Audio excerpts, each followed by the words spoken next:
Muito bom dia para você. Nós estamos dando continuidade à nossa série Entre a Túnica e a Toalha. Essa série, antes de a gente começar a pregá-la aqui, a gente começou na semana passada, ela já tem sido um problema. Um problema porque ela tem mexido com a gente de uma forma muito... com a gente que está preparando os conteúdos de forma muito intensa. E é como se a gente estivesse se olhando diante de um espelho e a imagem aqui revelada não tem sido a mais agradável a nosso próprio respeito.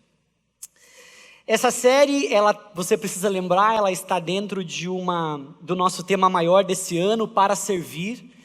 E quando nós pensamos sobre esse movimento de estar entre a túnica e a toalha, a gente está avaliando a tendência natural que existe entre nós, de querer a túnica, que é um símbolo de glória, que é um símbolo de ostentação, que é um símbolo de algo que me destaca em relação aos outros.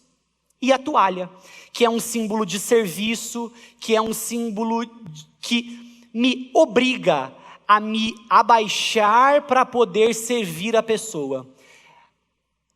Esse título, Entre a Túnica e a Toalha, ele é extraído do livro, mas no livro é Entre a Toalha e a Túnica. A gente resolveu inverter a ordem porque a gente geralmente não começa da toalha. A gente geralmente não começa de uma disposição natural para servir. Nós começamos de uma disposição natural em achar que nós somos mais e melhores do que de fato nós somos. E por isso precisamos migrar da túnica para a toalha. Essa série não tem o objetivo de ajudar a gente a levantar mais voluntários para o ministério, gente para servir no contexto das nossas paredes tenda. A nossa ideia não é essa. Nós estamos dizendo ao longo dessa série, começando na semana passada, e você vai ouvir isso ecoando ao longo das próximas semanas, que se nós queremos parecer com Jesus, precisamos fazer isso por meio do serviço. É o serviço ao próximo que me identifica com Cristo. É quando eu sirvo alguém que eu me pareço com Cristo Jesus. E parecer-se com Cristo Jesus é o propósito que Deus tem para cada um de nós. É por isso que nós queremos ver pastores servos, líderes servos, voluntários servos, pais, mães, maridos, esposas servos, empregados servos, patrões servos, membros dessa igreja servos, todos servos de Cristo, assim como Cristo foi um servo de Deus. Talvez você, ao longo da mensagem de hoje, ao longo das mensagens, você também vá se ver nesse contexto intensamente provocado por esses conteúdos. E nós queremos ouvir aquilo que tem mexido com você, mas a gente quer ouvir de verdade, não é só retórica vazia. Por isso, toda terça-feira, às 8 da noite, nós estamos entrando ao vivo no Facebook, na página de YouTube da nossa igreja. Nós estamos entrando ao vivo para bater um papo com você sobre a mensagem de domingo. Então, todo domingo a gente prega aqui, um pregador pela manhã, um pregador pela noite, e toda terça-feira, às 8 da noite, você é nosso convidado para uma conversa sobre aquilo que a gente tem pensado, sobre o livro, sobre a mensagem de domingo. Então, se tem algo que você ouve a gente falando aqui, que você fala assim, isso aí não tem o menor sentido, eu quero ouvir por que você acha isso e quero te ajudar a entender o ponto de vista que a gente está passando, e quero ouvir aquilo que Deus tem falado no seu coração. Então toda terça-feira às 8 da noite você é nosso convidado, você pode entrar lá no YouTube da igreja e vai ter um vídeo ao vivo com a gente conversando sobre essa série. Eu tenho certeza que vai ser uma experiência que pode enriquecer e aprofundar ainda mais o seu crescimento ao longo dessa série. Hoje a gente vai pensar especificamente sobre um assunto difícil. E todas as vezes que alguém pergunta assim, você que vai pregar tal dia, sobre o que você vai falar? E eu digo o assunto, eu percebo uma reação assim meio, tipo, que dó de você. Uma das pessoas para quem eu disse o assunto da minha pregação falou assim: você está lascado, cara, porque esse assunto aí não é um assunto sobre o qual se fala, é um assunto que se vive. E é verdade, é um tema difícil de ser pregado e, por consequência, naturalmente, é um tema difícil de ser vivido. E antes de eu dizer qual é esse tema, eu quero que você olhe comigo para alguns textos das Escrituras. Todos eles são falas de Jesus. E eu quero que você preste atenção no uso das palavras não, nada ou coisa alguma. Veja a recorrência com que esses termos aparecem nesses textos que eu vou ler agora. João capítulo 5, versículo 19, Jesus respondeu: eu lhes digo a verdade, o filho não pode fazer coisa alguma por sua própria conta. Ele faz apenas o que vê o pai fazer. Aquilo que o pai faz, o filho também faz. Logo em seguida, João 5,30, não posso fazer coisa alguma por minha própria conta. Julgo conforme aquilo que Deus me diz. Logo, meu julgamento é justo, pois não faço a minha própria vontade, mas a vontade do Pai que me enviou. João 5,41, sua aprovação não vale nada para mim. João 6,38, pois desci do céu para fazer a vontade daquele que me enviou e não a minha própria vontade. João 7,16, Jesus lhes respondeu, minha mensagem não vem de mim mesmo, vem daquele que me enviou. João 7,28, enquanto ensinava no templo, Jesus disse em alta voz, sim, vocês me conhecem e sabem de onde venho, mas não estou aqui por minha conta própria. Aquele que me enviou é verdadeiro e vocês não o conhecem. João 8,28. Então Jesus disse, quando vocês me levantarem, entenderão que eu sou o Filho do Homem. Não faço coisa alguma por minha própria conta. Digo apenas o que o Pai me ensinou. João 8,42. Jesus lhes disse, se Deus fosse Pai, fosse seu Pai, vocês me amariam, porque eu venho até vocês da parte de Deus. Não estou aqui por minha própria conta, mas Ele me enviou. João 8,50, eu não procuro a minha própria glória, há quem a procure para mim e Ele é o juiz. João 14,10, você não crê que eu estou no Pai e o Pai está em mim? As palavras que eu digo não são minhas, mas de meu Pai que permanece em mim e realiza suas obras por meu intermédio. Para terminar, João 14,24, quem não me ama, não me obedece. E lembrem-se, estas palavras não são minhas, elas vêm do Pai que me enviou. Eu espero que você tenha entendido que a nossa conversa aqui hoje é sobre humildade. E humildade é um problema em si, porque alguém que se considera capaz de falar sobre humildade, incorreu na falta de humildade. Por isso que eu preciso dizer para você, sem falsa humildade, que eu sou a pessoa menos apta para tratar desse assunto. É por isso que nós precisamos, diante de um assunto tão complexo, enxergá-lo a partir de dois pontos de vista. Primeiro, a partir do ponto de vista de alguém que é humilde, a partir de alguém que carrega em si verdadeiramente a humildade, que é Cristo Jesus. E depois precisamos olhar para a humildade a partir do seu oposto, a partir do orgulho. Porque nós, todos nós aqui, somos peritos em orgulho. Então, se queremos aprender sobre humildade, deveríamos olhar para aquilo que é uma postura natural em nós, invertermos essa postura, e assim nós chegaríamos àquilo que deveria ser a nossa postura. Nós estamos diante de uma dificuldade, mas Jesus nos ensina que a verdadeira humildade tem origem e acha a sua força no conhecimento de quem é Deus e na consciência de que nós existimos por causa dele. Se você reparou nesses textos todos que nós lemos, são palavras de Jesus em que ele não atribui a si mesmo o seu conteúdo, não atribui a si mesmo a glória, não atribui a si mesmo tampouco a autoridade com a qual ele anunciava as verdades que anunciava. Uma consciência profunda de falar da parte de Deus dava para Jesus a autoridade necessária e a falta de temor.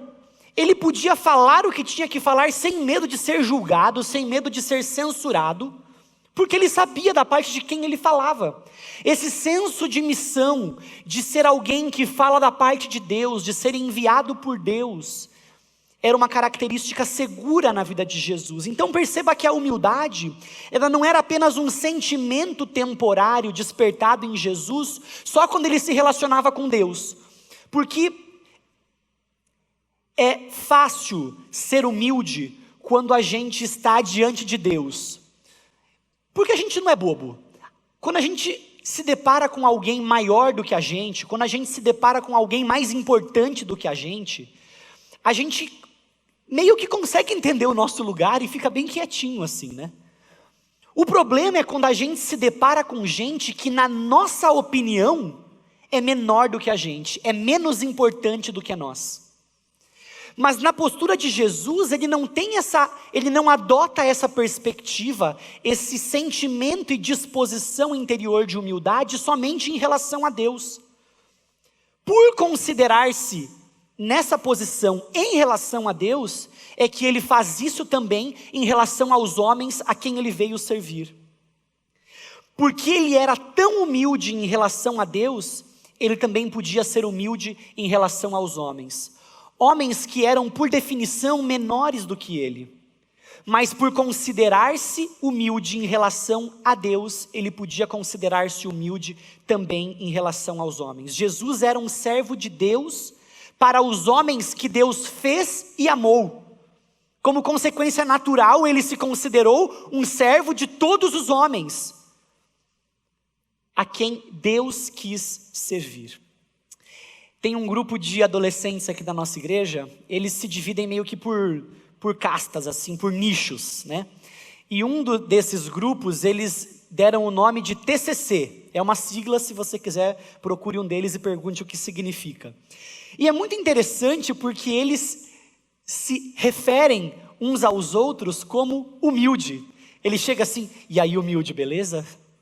É muito interessante perceber, porque humildade não é uma coisa assim que costuma ser muito valorizada, mas existe entre eles um movimento de ajudar um ao outro, e aí eles só se referem um ao outro como humildes.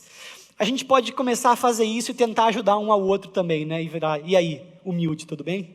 Vamos tentar adotar essa postura também e tentar ser humilde. Agora, você deve estar se perguntando assim, ok, humildade é um assunto importante, a gente tem que ser humilde mesmo, mas por que a gente está falando sobre humildade justamente no meio de uma série que pretende tratar sobre serviço ao próximo? Bem, existe uma razão muito boa para isso. O autor do livro que a gente está baseando nessa série diz que boas intenções não bastam. As pessoas não podem ver os motivos que nos levam a servir, elas só podem ver nossas ações. As pessoas não podem ver nossas intenções, só podem ver nossas ações. E as nossas ações se tornam a base para a impressão que elas têm a nosso respeito. Dessa maneira, nós precisamos conhecer as pessoas se quisermos que o nosso desejo de servir não seja mal interpretado. Fez sentido isso daqui? Se você quer servir alguém, você pode ter um profundo desejo de servir uma pessoa, mas se a pessoa não acreditar que você quer servi-la, mesmo o seu desejo de servi-la pode ser interpretado como orgulho, pode não ser visto como um desejo de servi-la. E embora você tenha a intenção de servir, se a sua atitude não demonstrar isso, pouco importa a sua intenção. Anualmente, a cada 2 anos, nós temos uma conferência de juventude aqui na igreja, a Conferência Doxa. Num dos anos, eu percebi que uma das voluntárias estava muito atarefada, vivendo uma fase de vida muito complicada.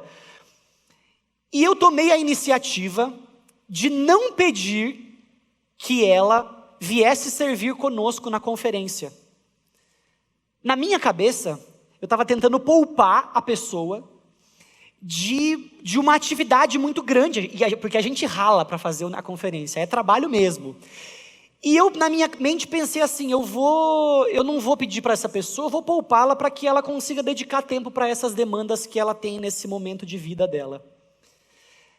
Essa pessoa ficou profundamente magoada comigo.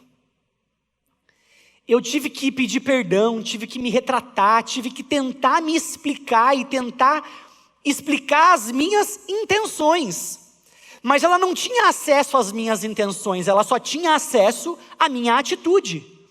Ainda que por trás da minha atitude de não pedir o voluntariado dela, o serviço dela, tivesse uma preocupação genuína de cuidar dela, essa minha boa intenção não foi recebida dessa forma. Hoje, graças a Deus, está tudo resolvido, está tudo bem. Mas eu precisei me retratar, ou seja, só nossas boas intenções não são suficientes para que a gente consiga servir alguém como Cristo Jesus. A humildade, então, é a característica fundamental para que nós sirvamos apropriadamente as pessoas, porque nós precisamos servi-las de acordo com as suas necessidades e não de acordo com aquilo que nós achamos que elas precisam. Eu era um pré-adolescente, estava voltando da aula de futebol. E naquele dia eu não sei porque eu cheguei em casa e não tinha ninguém em casa, então eu precisava fazer alguma coisa para eu comer. Como um adolescente, na minha grande capacidade culinária, eu fui fazer um miojo. Botei água para esquentar, 3 minutos, fiz o miojo. Só que também, nessa minha intensa habilidade culinária, a água ferveu, transbordou para fora da panela, eu acabei com o fogão. Era para ser só um miojo, mas Chernobyl aconteceu ali na cozinha de casa naquele dia. Eu olhei para aquilo e falei assim, minha mãe vai me matar a hora que ela ver essa bagunça aqui. Só que eu não sabia muito bem como que eu limpava o fogão. Aí eu olhei para o lado e vi que tinha uma louça na pia. Mas era pouca louça. Eu falei assim, já sei, vou lavar essa louça. Porque aí amanhã, a hora que a minha mãe acordar, ou a hora que ela chegar em casa, e ela ver a bagunça do fogão, eu vou poder falar assim, mas a louça pelo menos eu lavei. Meio que uma negociação ali, né? E naquele dia a minha mãe falou uma frase que para mim é digna de um memorial. Ela disse assim, servir é fazer o que o outro precisa, não o que você quer. Servir é fazer o que o outro precisa, não o que você quer. Naquela hora eu olhei e falei assim, vou lavar a louça. Não era bem o que eu queria não, né? Mas assim, alguma coisa eu tinha que fazer. Mas o que era necessário ser feito, não era lavar a louça. Não se parece com a postura de Jesus, nas frases que ele disse? Tinha a ver com aquilo que ele acreditava ser necessário, não aquilo somente que ele queria fazer.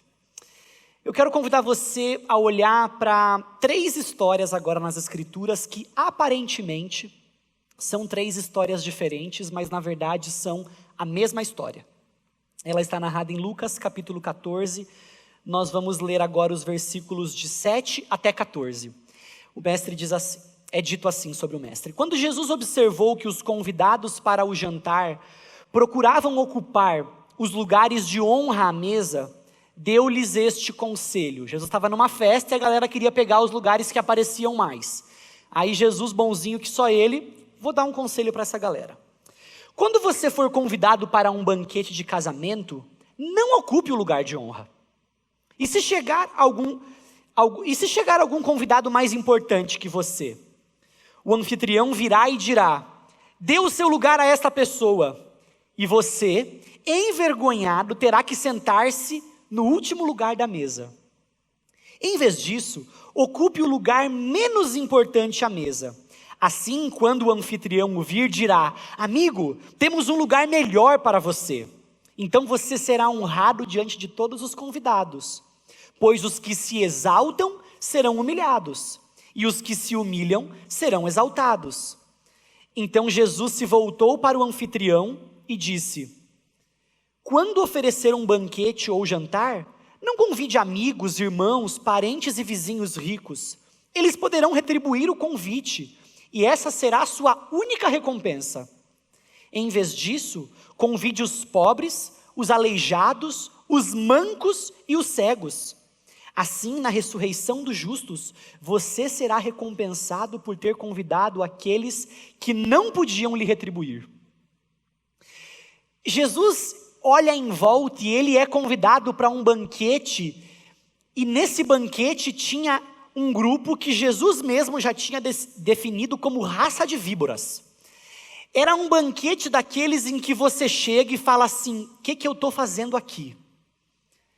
Era aquele tipo de gente que ostentava uma posição e que não só pensava sobre si ser melhor do que os outros, como se comportava como melhor do que os outros. Era gente que afirmava claramente ser melhor do que os outros. Era gente que ao orar batia no peito dizendo: Senhor, muito obrigado, porque eu não sou como aquela ralé. Era gente que realmente acreditava que era melhor. Jesus começa a usar um exemplo, começa a usar um padrão de linguagem que visava provocar essas pessoas, provocar nessas pessoas um sentimento de desconforto. Jesus queria que eles olhassem e se sentissem mal acerca desse sentimento que eles tinham de julgarem-se superiores aos outros. E por esse motivo ele conta essa história. E ele começa a dizer assim: você deveria ocupar um lugar menos importante, porque você é menos importante. Jesus não está num diálogo como que tentando só inverter papéis. Ele está tentando destacar a essência daquelas pessoas. Elas não eram superiores. Mas ele depois se dirige também ao dono da festa, ao cara que estava bancando a festa, ao anfitrião da festa. E diz assim: você deveria oferecer uma festa para pessoas que não têm condições de retribuir. Porque nós somos assim, né? Nós temos sempre uma espécie de ética do devedor. Já falamos sobre isso aqui há alguns dias. Sabe quando você recebe aquele potinho com um pouquinho de comida que um vizinho, uma pessoa querida vai lá e te dá, gentilmente ela te dá um potinho com comida? Aí o que você tem que fazer depois? Devolver o pote como? Cheio. Mas você acha que era isso que a pessoa que te deu o pote com alguma coisa gostosa esperava? Que você devolvesse algo para ela, junto dentro do pote? A expectativa não é essa. Quando a gente dá algo para alguém, dá porque fez algo, e a gente está fazendo algo para alguém que a gente ama, foi uma coisa gostosa que a gente fez, e a gente quer compartilhar com alguém que a gente ama, e como aquilo fez tão bem para a gente, eu quero que faça bem para o outro também. Mas aí a gente inverte as coisas e diz assim: meu Deus, essa pessoa me fez esse negócio, me deu esse pote, com essa comida boa, tem que fazer uma comida, e tem que ser ainda melhor do que aquela que ela me deu. Aí você vai lá e devolve o pote com outra coisa muito gostosa.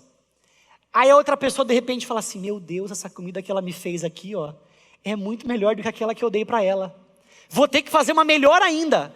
E a gente começa a entrar num jogo e ninguém esperava que o outro tivesse que retribuir a graça que foi oferecida. Mas a gente cria um sentimento de retribuição que não faz o menor sentido, que anula a graça.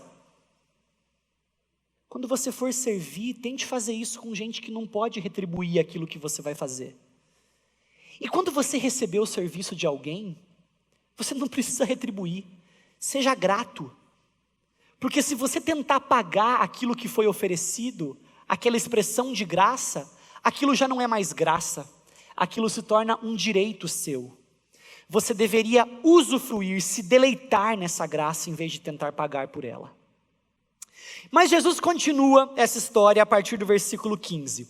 Ao ouvir isso, um homem que estava à mesa com Jesus exclamou: feliz será aquele que participar do banquete do reino de Deus. E Jesus respondeu com a seguinte parábola. Jesus era um cara intrigante assim, porque ele não ia lá e falava assim: ó, vocês não valem nada mesmo não, tá? Ele contava uma história e deixava a galera entender. Tipo assim, ele até termina a passagem assim: olha, quem tem ouvido para ouvir, ouve, tá bom? Aí ele fala assim, Jesus respondeu com a seguinte parábola: certo homem preparou um grande banquete e enviou muitos convites. Agora pensa você, os convidados desse banquete ouvindo essa história, E o cara que deu o banquete, o anfitrião, ouvindo agora Jesus contar uma parábola sobre um banquete. A equivalência ia ficar muito nítida ali, né? Certo homem preparou um grande banquete e enviou muitos convites. Quando estava tudo pronto, mandou seu servo dizer aos convidados: venham, o banquete está pronto. Mas todos eles deram desculpas. Um disse: acabei de comprar um campo e preciso inspecioná-lo, peço que me desculpe. Outro disse: acabei de comprar 5 juntas de bois e quero experimentá-las, sinto muito. Ainda outro disse: acabei de me casar e não posso ir. O servo voltou e informou ao seu senhor o que tinham dito. Ele ficou furioso e ordenou: vá depressa pelas ruas e becos da cidade e convide, veja a referência, os pobres, os aleijados, os cegos e os mancos, os mesmos tipos de pessoas que Jesus havia dito no exemplo anterior. Depois de cumprir essa ordem, o servo informou: ainda há lugar para mais gente. Então o Senhor disse: vá pelas estradas do campo e junto às cercas, entre as videiras, e insista com todos que encontrar para que venham, qualquer um, de modo que minha casa fique cheia, pois nenhum dos que antes foram convidados provará do meu banquete. Agora o negócio ficou mais sério, porque Jesus começa a mostrar que aqueles que se consideravam dignos de participar desse banquete, estavam recusando a participação no banquete. Jesus queria provocar naqueles fariseus que o ouviam e que se julgavam dignos daquele momento, dignos daquela pompa e daquela circunstância, e dignos sobretudo do reino de Deus, que aquela postura deles de arrogância, os tirava do reino de Deus. Eles que se consideravam detentores da verdade de Deus, porque se julgavam superiores e orgulhosos, estavam na realidade colocados para fora do reino. E aqueles cegos, mancos, coxos, aquele qualquer um que foi convidado para vir para o banquete, esse tipo de gente da pior qualidade, era o tipo de gente que estava sendo chamada a participar do reino de Deus. E naturalmente que aquelas pessoas do banquete, elas iam perceber a correspondência entre elas e aqueles que recusaram o convite, não entre elas e os coxos, mancos, aleijados e o qualquer um. Mas Jesus estava dizendo que se você quer participar do reino de Deus, você deveria se identificar com a ralé. Você deveria se identificar como gente da pior qualidade. Você não deveria se identificar como alguém que é orgulhoso, como alguém que é detentor de direitos no contexto do reino. Você deveria se ver como alguém que é convidado para o banquete por graça, e não porque merece aquela condição, e não porque merece aquele lugar. A sua participação no reino de Deus não tem absolutamente nada a ver com aquilo que você é capaz de conquistar com suas próprias mãos, mas com a graça daquele que te convida a participar do reino. Logo, não existe ninguém pequeno demais ou inferior demais a quem você não possa servir. Se você se considerar pequeno em relação a Cristo, você é inteligente, porque é uma questão de inteligência. Ele é maior, ponto. Agora, se você se considera menor em relação aos outros, isso é sabedoria. O apóstolo Paulo, no início do seu ministério, diz sobre si mesmo: eu sou o menor dos apóstolos. Entre 12. Eu sou o menor, beleza, estou em 12º, ainda tem uma multidão atrás de mim. A vida dele se desenvolve e ele vai dizer assim: eu sou o menor dos santos.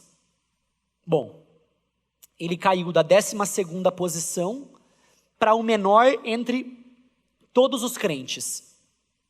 Ainda assim, é melhor do que todo mundo que não é crente, que todo mundo que não crê em Jesus. Mas aí no fim da vida, ele diz assim: eu sou o pior dos pecadores. Numa certa medida, nós melhoramos na medida em que pioramos. E pioramos na medida em que melhoramos. Quanto melhor você pensa que você é, você piorou. Mas quanto pior você percebe que é, você melhorou. Paulo, à medida que a vida foi passando, foi chegando mais perto da luz. E quanto mais perto da luz ele chegou, mais capaz ele foi de perceber as suas próprias deficiências, as suas próprias sujeiras. É por isso que ele disse, no fim da vida, eu sou o pior dos pecadores. Naquela posição de pior dos pecadores, não havia ninguém a quem Paulo não pudesse servir. Em Romanos, no capítulo 1, ele diz que ele era devedor de gentios e de gregos. Devedor de todos. Isso é um símbolo de humildade. Não existe ninguém a quem eu não possa servir. Se você está pensando se você vai obedecer ou não a esses imperativos ocultos que há nessas duas histórias de Jesus, eu quero contar o restante da história, que está narrada a partir do versículo 25 até o 35. Logo depois desse episódio, uma grande multidão seguia Jesus, que se voltou para ela e disse: se alguém que me segue amar pai e mãe, esposa e filhos, irmãos e irmãs, e até mesmo a própria vida mais do que a mim, não pode ser meu discípulo.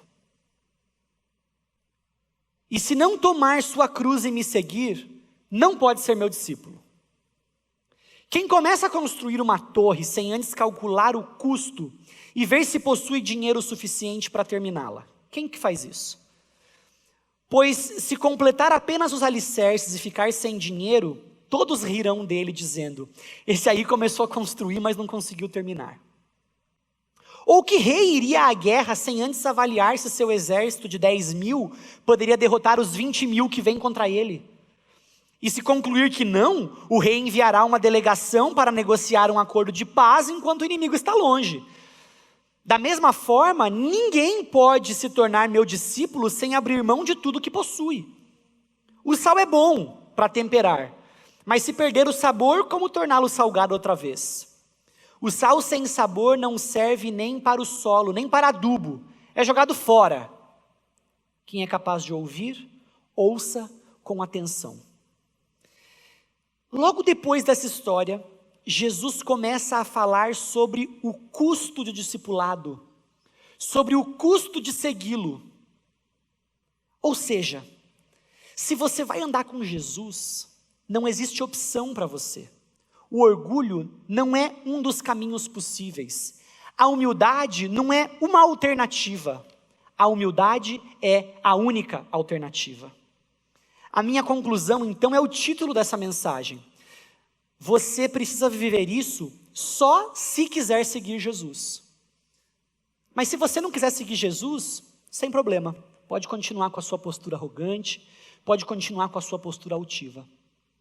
Mas se você quiser seguir Jesus, a humildade é a sua única opção. Vamos orar.